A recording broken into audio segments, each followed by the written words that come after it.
ಪ್ರಿಯ ವೀಕ್ಷಕರೇ, ಬಡವರ ರಕ್ತ ಹೀರುತ್ತಿದ್ದ ಡಾಕ್ಟರ್ ಅಮ್ಮನ ಸ್ಟೋರಿ ನಿಮಗೆ ತೋರಿಸ್ತಾ ಇದ್ದೀವಿ.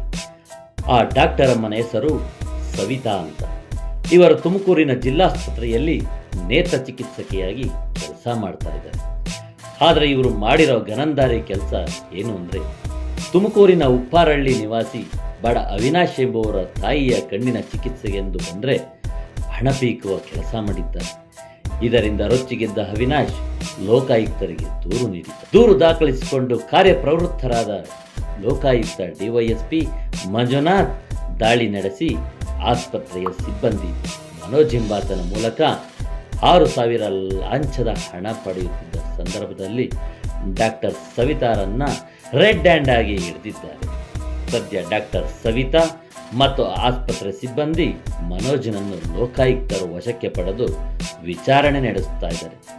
ಸರ್ಕಾರ ಸಂಬಳ ಕೊಡೋದು ಬಡವರ ಸೇವೆ ಮಾಡೋದಕ್ಕಾಗಿ, ಆದರೆ ಬಡವರಿಂದಲೇ ಅವರ ರಕ್ತ ಹೀರುವಂತೆ ಹಣ ಪೀಕುವುದು ದುರ್ದೈವದ ಸಂಗತಿ. ಇನ್ನಾದರೂ ಸರ್ಕಾರಿ ಅಧಿಕಾರಿಗಳು ಬಡವರಿಂದ ಹಣ ಪೀಕುವ ಕೆಲಸ ನಿಲ್ಲಿಸಬೇಕಿದೆ. ಇಲ್ಲದೆ ಹೋದರೆ ಮುಂದೊಂದು ದಿನ ನೀವು ಕೂಡ ಕಂಬಿ ಹಿಂದೆ ಮುದ್ದೆ ಮುರಿಯುವ ಕೆಲಸ ಪಡೆಯೋದು ಗ್ಯಾರಂಟಿ.